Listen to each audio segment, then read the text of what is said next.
O Léo e eu, nos últimos anos, passamos por muitos grupos como participantes, conduzindo alguns desses grupos, e eu tenho uma confissão a fazer.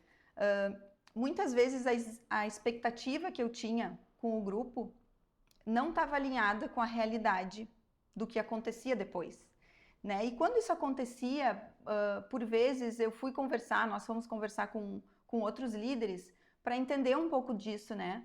E uma coisa a gente concluiu: a necessidade de comunidade genuína, de vínculos, ela é universal. Todos nós temos isso. Todas as pessoas que chegam na igreja têm isso quase que no seu DNA, assim, espiritual, né?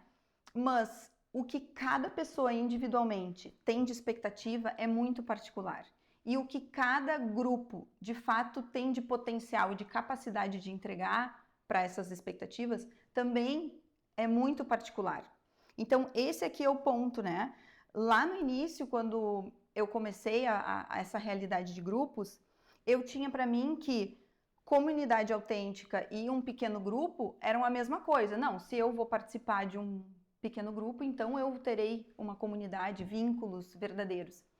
E hoje eu já entendo que isso não necessariamente é uma verdade sempre. Ela pode ser, ela tem um grande potencial de um pequeno grupo virar uma comunidade autêntica, mas nem sempre é para todos, né? E aqui é um ponto, então, dessa conversa agora. Por que nem todos os grupos oferecem a mesma experiência de comunidade, né? E a razão é que nem todos os relacionamentos são iguais, porque somos pessoas diferentes, diferentes expectativas, diferentes histórias. Então, não me entenda mal, né? Alguns grupos, de fato, vão ser um lugar onde todos ali vão encontrar comunidade autêntica, vínculos, amizades. E se isso é a realidade do seu grupo, ótimo, isso é motivo de celebrar, de comemorar. Mas aprendemos, né, ao longo do tempo, que isso nem sempre é uma verdade para todos. Alguns grupos funcionam mais como pontes, né, de uma estação para outra na vida de alguém. Então a pessoa entra no nosso grupo, se vincula ali, talvez não com grandes amizades, mas é um primeiro passo para ela estar se expondo àquele ambiente, se expondo a uma realidade onde ela pode compartilhar as suas lutas, as suas dificuldades, as suas emoções. Para muitas pessoas isso não é natural e flui num primeiro momento. E isso é uma verdade que nos tranquiliza, saber que a gente não é responsável por criar amizades entre todos. Às vezes isso vai fluir, às vezes não. A nossa responsabilidade é criar uma atmosfera favorável. É até aí que a gente consegue ir. Pense dessa forma: os nossos líderes do Flama conduzem grupos com adolescentes. Eles não têm a expectativa de terem nesses grupos um lugar de fonte de comunidade, de fonte de vínculos profundos e de crescimento espiritual ali naquele contexto. E seria até estranho, né, a gente esperar isso. Em vez disso, eles veem ali um local onde eles podem facilitar que esses vínculos e esse crescimento aconteçam entre o grupo, não necessariamente com o líder. Isso é muito importante e libertador até, né? Às vezes a gente saber que a gente não precisa ser melhor amigo de cada pessoa que está no nosso grupo, mas a gente precisa promover esse ambiente.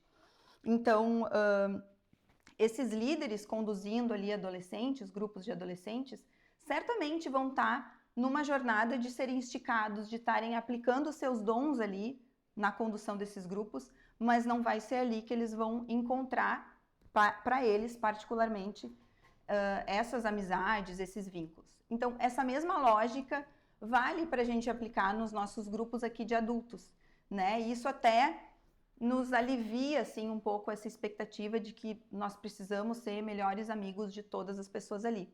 Não é uma verdade, uma necessidade, né? Mas aqui a gente tem uma boa notícia. Independente de, no seu grupo, você perceber que todos ali têm uma comunidade, encontraram uma comunidade autêntica, Deus tem um propósito para cada grupo. E Ele tem um propósito para cada pessoa em cada grupo. Especialmente se você, assim como nós, acredita que é o próprio Deus que mexe essas peças, né, e conecta cada pessoa a cada grupo. Isso não é por acaso, isso não é coincidência. A gente pode usar sistema, a gente pode ter recursos humanos, né, aqui aplicados à organização dos grupos, mas a gente realmente crê, e é sempre a nossa oração, que seja o próprio Deus que esteja colocando as pessoas em cada grupo, conectando cada pessoa, cada família ali. Então, o que a gente pode esperar e prometer quando alguém entra num grupo? A gente acredita que a gente pode fazer 4 promessas, que são conexão para a maioria. Então, talvez alguns não se conectem profundamente no seu grupo, mas seja uma ponte, e isso vai acontecer no futuro. Não se preocupe com isso, né? Crescimento para muitos, um caminho para a comunidade para alguns e um ministério para todos. Essas são as expectativas realistas, né? E as promessas que a gente pode sempre fazer com confiança e tranquilidade. Portanto, seja esse grupo atual o seu favorito da vida, né? Ou não, fique certo, confie de que Deus está usando você para transformar a vida de cada pessoa, né? Pouco a pouco, vida na vida, confie nisso. Mesmo que isso aconteça de uma forma diferente da que você imaginou lá quando o grupo iniciou. É isso que você pode esperar e é isso que a gente pode sempre prometer em relação aos grupos.